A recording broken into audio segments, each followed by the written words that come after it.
Hello po sa inyong lahat mga ka-crypto. Ako po si Pinoy Crypto Trader at sa video na ito ay atin pong pag-uusapan ang aking technical analysis dito po kay Shiba Inu. Ngayon po March 31 taong 2025. At ayun, ang ating nakikita rito ay ang daily chart time frame ni Shiba Inu. At ayan, kahapon po ay tumagos na naman siya sa ating minor support dito sa presyong 40 digits 1247. Nabasag na naman ito at indikasyon po yan na nagpapatuloy ang nararanasang pagbagsak ni Shiba Inu. Ayan. Ngayon is nagsisilbi na po ito ngayong isang minor resistance, kaya palitan po natin ang kulay green.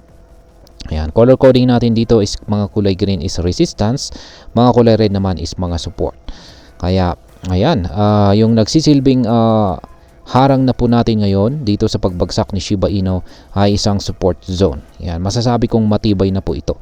Pero kung sakaling nabasag po ang ating support zone na ito, ayan, is mukhang masasabi kong downtrend na. Ayan, confirmed na downtrend na talaga itong si Shiba Inu at maaari po siyang bumagsak sa mas mababang presyo. Ayan, posible po siyang bumalik dito sa ayan, 50 digits 887 or pwedeng madagdagan yung kanyang presyo ng isang 0 decimal digits kapag nangyari yan. Kaya ayan, napakalaga po na mapigilan ng ating support zone na ito ang pagbagsak ni Shiba Inu, kundi ay talagang babagsak pa siya sa mas mababang presyo. Ngayon, kung mapipigilan na ng ating support zone dito ang pagbagsak ni Shiba Inu is syempre magko-consolidate muna siya rito hanggang sa makabawi or hanggang sa mabawi ng mga bulls yung control dito sa market ni SHIB. Ayan, kung sakaling aangat man pa siya is ayan, kailangan po niyang basagin yung ating minor resistance dito sa 40 digits 1246. At kung sakaling aangat po siya is yan, may harang na naman tayo rito, isang minor resistance dito sa presyong 40 digits 1296 na maaring pumigil sa kanyang pag-angat sa presyo. Ayan, kakailanganin po niya ng malakas na bullish momentum para siya ay umakyat sa mas mataas na presyo. Ayan, kung malakas po talaga ang bullish momentum ni Shiba Inu is yan, possible po na babalikan niya ang major resistance natin dito sa 40 digits 1481.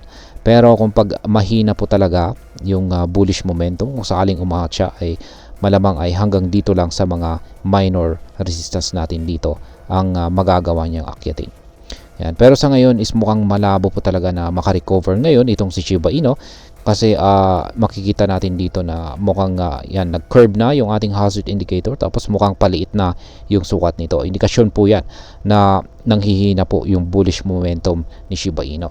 Ang malala pa rito is ayan na po, lumabas na po yung mga QQE bars natin dito sa ilalim ng zero line. Indikasyon na po yan na may nagsisimulang selling pressure, matinding selling pressure itong si Shiba Inu. Kaya kung pag nagkulay red yan, ibig sabihin is mas lalong lalala pa ang pagbagsak sa presyo ni Shiba Inu. Kaya ayan, yan po ang aking technical analysis update ayan sa araw na ito dito kay Shiba Inu. Yan po ulit, kung mukhang mataas ang chances na babagsak siya ayan sa mga paparating na araw, pero ang babantayan po natin dito is ayan, kung magagawa nga ba niyang tagusin or basagin yung support zone natin dito. Kasi kung pag nabasag niya ito is yan po yung sinyalis na naman. Isang malakas na sinyalis na magpapatuloy siya sa kanyang pagbagsak. Pero kung pag hindi, is possible na magko-consolidate siya dito at possible na dito siya makakabangon. Ayan. Hanggang dito na lamang po tayo sa video na ito. Marami pong salamat sa panonood. Ingat po tayo lagi at God bless po sa ating lahat.